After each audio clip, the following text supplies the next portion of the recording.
The War of Wrath. The War of Wrath is the most destructive conflict Middle-earth has ever experienced. It is the battle that ended the First Age and reshaped the entire world. To understand why it happened, we need to go back to the beginning. Morgoth, originally known as Melkor, was the most powerful being ever created. He was the first and mightiest of the Ainur, the divine spirits shaped by Ilúvatar, the creator of all things. Before the world even existed, Morgoth introduced discord into the great music, the song that the Ainur used to shape reality. Essentially, he corrupted creation before it was even finished. After the world was made, Morgoth descended into it and spent thousands of years terrorizing elves, men, and anyone else who opposed him. He stole the Silmarils, the most beautiful and powerful jewels ever crafted, and wore them in his iron crown. He bred entire armies of orcs, trolls, dragons, and Balrogs.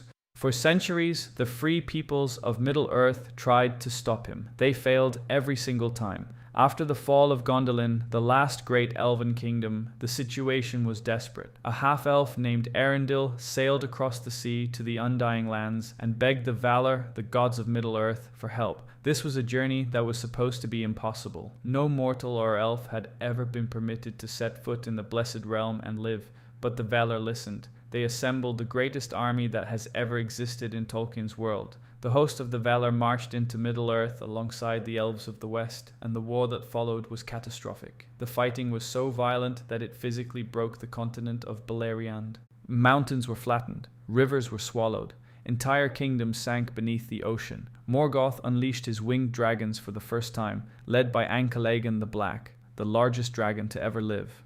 To put it into perspective, when Ankh-Elägon was finally killed by Arundel, his falling body destroyed an entire mountain range. In the end, Morgoth was captured. The Valar stripped him of his physical form and cast him into the void, a prison outside of existence. The cost of victory, however, was the entire landmass of Beleriand. It was gone, swallowed by the sea. The surviving elves and men migrated east, and the Second Age began on a world that had been permanently scarred. The War of Wrath is significant because it set the tone for everything that followed. Morgoth was defeated, but his greatest servant survived.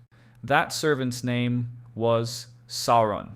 The War of the Last Alliance. The War of the Last Alliance is probably the most iconic battle in the lore, thanks to Peter Jackson's prologue in The Fellowship of the Ring. But the full story is far more complex than what was shown in the films. After the fall of Morgoth, Sauron spent the early Second Age in hiding. He eventually resurfaced in a fair disguise, calling himself Annatar, the Lord of Gifts. He deceived the elven smiths of Eregion into forging the Rings of Power. In secret, Sauron forged the One Ring in the fires of Mount Doom, a master ring designed to control all the others. When the elves realized what he had done, it was too late. Sauron waged war on them, destroyed Eregion, and began expanding his dominion across Middle-earth. Over the next several centuries, Sauron distributed the remaining rings to men and dwarves. 9 men were given rings and eventually became the Nazgûl, his most feared servants. The dwarves proved more resistant to corruption, but their rings amplified their greed and brought ruin to several of their kingdoms. By the end of the Second Age, Sauron controlled most of Middle-earth east of the Misty Mountains. Then came the downfall of Númenor, the greatest kingdom of men. Sauron had been captured and brought to the island as a prisoner, but he corrupted the Númenorians from within.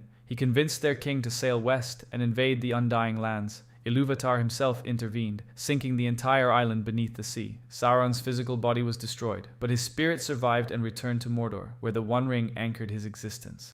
A small group of Númenorian survivors, led by Elendil and his sons, established the kingdoms of Arnor and Gondor in Middle-earth. When Sauron attacked Gondor, Elendil forged an alliance with Gil-galad, the last High King of the Elves. Together, they formed the last alliance of elves and men. The siege of Barad-dûr lasted 7 years. Gil-galad and Elendil both died in the final battle against Sauron. But in the last moment, Isildur, Elendil's son, used the broken hilt of his father's sword to cut the One Ring from Sauron's hand. Sauron's physical form collapsed. His armies scattered, but Isildur refused to destroy the ring when he had the chance. He kept it, and it eventually betrayed him. He was killed by orcs, and the ring was lost in the river Anduin for nearly 2,500 years. The War of the Last Alliance ended Sauron's reign, but because the ring survived, so did the possibility of his return. This single decision, Isildur's failure to destroy the ring, is what made the War of the Ring necessary thousands of years later. The Battle of Azenul Bazar. The Battle of Azenul Bazar is the bloodiest conflict in Dwarven history. It was fought at the eastern gates of Moria around the year 2799 of the Third Age, and it was the climax of a 6-year war between the dwarves and the orcs. The war began because of a single act of cruelty. Thror, the king under the mountain and grandfather of Thorin Oakenshield, traveled to Moria, hoping to reclaim the ancient dwarven kingdom. When he arrived, he was captured by the orc chieftain Azog the Defiler. Azog killed Thror, beheaded him, carved his own name into Thror's forehead, and sent the body back to the dwarves as a message. This was, to put it mildly, a mistake. The dwarves responded with a fury that had not been seen in Middle-earth for centuries. Thror's son Thrain rallied every dwarf clan across Middle-earth. For 6 years, they systematically hunted down orcs in every cavern and stronghold between the misty mountains. The war climaxed at Azenul Bazar, the valley before the gates of Moria. The battle was devastating for both sides. Thousands of dwarves and orcs died. Many of the dwarven dead could not be buried according to their customs because there were simply too many and not enough stone. Instead, their kin built massive funeral pyres, something deeply unusual for dwarves. Those who were burned became known as the burned dwarves, and their descendants carried the title with honor. Azog himself was killed during the battle by Dain Ironfoot, who was only a young warrior at the time. This is the same Dain who would later become king under the mountain after Thorin's death at the Battle of 5 Armies. Even though the dwarves won, their losses were so catastrophic that Thrain abandoned any plan to retake Moria. When the survivors looked upon the gates and felt the shadow of Durin's Bane, the Balrog that still lurked inside, they knew that Moria was beyond their strength to reclaim. The Battle of Azenul Bazar is significant because it directly set the stage for The Hobbit. The dwarves lost Moria and could not reclaim it, so Thorin's quest to retake Erebor from Smaug became the only hope for his people's future. Without Azenul Bazar, there is no quest for the Lonely Mountain. The Battle of the Pelanor Fields.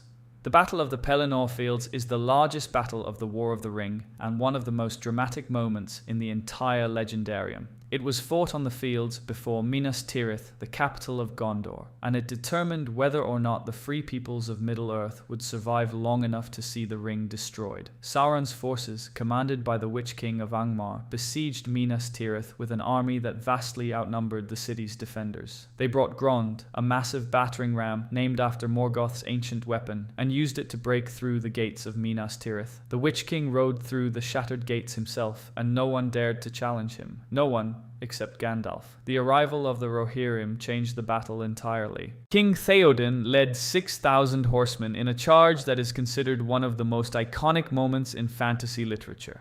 The charge broke the northern flank of Sauron's army and gave the defenders of Minas Tirith a chance to push back.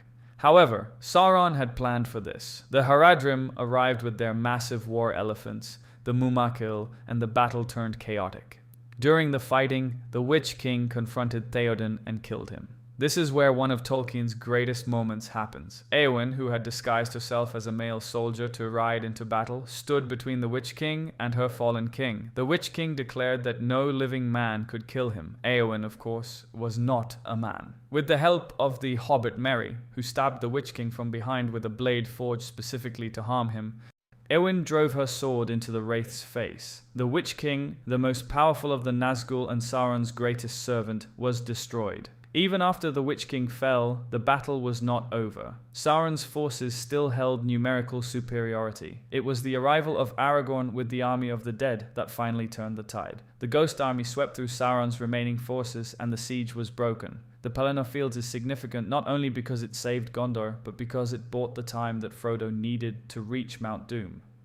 The Battle of 5 Armies. The Battle of 5 Armies is a conflict that nobody planned and nobody wanted, but once it started, it almost destroyed everyone involved. It was fought at the foot of the Lonely Mountain after Smaug had been killed by Bard the Bowman. After Smaug's death, the horde of Erebor was unguarded. Thorin Oakenshield and his company of 13 dwarves held the mountain, but news of the dragon's death spread quickly. The men of Lake Town, whose city had been destroyed by Smaug in his final rampage, marched to the mountain, seeking compensation. The Elves of Mirkwood, led by Thranduil, also arrived, seeking treasures that had belonged to them before Smaug took the mountain. Thorin, however, was descending into dragon sickness. The gold had corrupted his judgment, and he refused to negotiate. He barricaded himself inside the mountain and sent word to his cousin Dain Ironfoot, who marched a dwarven army from the Iron Hills. 3 armies, dwarves, men, and elves, stood on the verge of going to war with each other over a pile of treasure. Then the real enemy arrived. A massive army of orcs and wargs,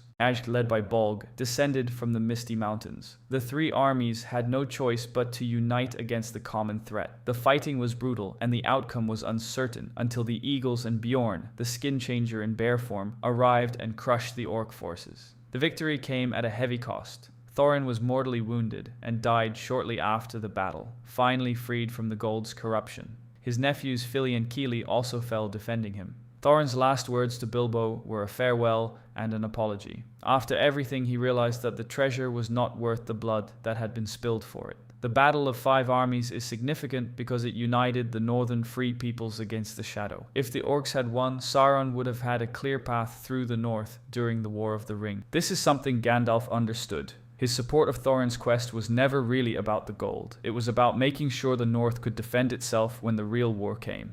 The Battle of the Black Gate. The Battle of the Black Gate is the final stand of the free peoples of Middle-earth. It is not a battle they expected to win. In fact, they were almost certain they would lose. That was the entire point. After the victory at the Pelanor fields, Aragorn and Gandalf knew that Sauron's full strength had not yet been committed. The armies of Gondor and Rohan were exhausted and depleted. There was no realistic military path to victory. The only hope was Frodo, who was somewhere inside Mordor carrying the ring toward Mount Doom. So Aragorn did something that seems insane on the surface. He marched a force of roughly 7,000 men to the Black Gate of Mordor and challenged Sauron directly. The plan was not to win. It was to draw Sauron's attention, his eye, and his armies away from Frodo and Sam. It was a suicide mission dressed as a military offensive. Sauron took the bait. He opened the Black Gate and unleashed an army that outnumbered Aragorn's force by at least 10 to 1. The fighting was desperate from the first moment. Trolls, orcs, Easterlings, and Nazgul descended on the allied forces. The men of the West were surrounded with no escape, and then the ring was destroyed. Frodo, at the very edge of failure, was saved by Gollum's obsession. The ring fell into the fires of Mount Doom, and Sauron was unmade. His tower collapsed. The Nazgul disintegrated. His armies fell into confusion and routed. Mount Doom erupted, and the land of Mordor began to crumble. The Battle of the Black Gate is significant because it represents the ultimate theme of Tolkien's work. Victory did not come through superior military force. It came through sacrifice, hope, and the willingness to face certain death so that someone else might succeed. Aragorn, Gandalf, and every soldier at the Black Gate chose to die so that a hobbit could walk a little further. In a world of dark lords, ancient evils, and continent-shattering wars, the fate of Middle-earth came down to 2 small hobbits on a volcano. And that is exactly why Tolkien's story endures. I hope you enjoyed this breakdown of the most major battles in Lord of the Rings lore. If you'd like me to cover other events like the Fall of Gondolin, the Kinslayings, or the battles of the Second Age in more detail, let me know in the comments. I'll see you in the next one. Take care.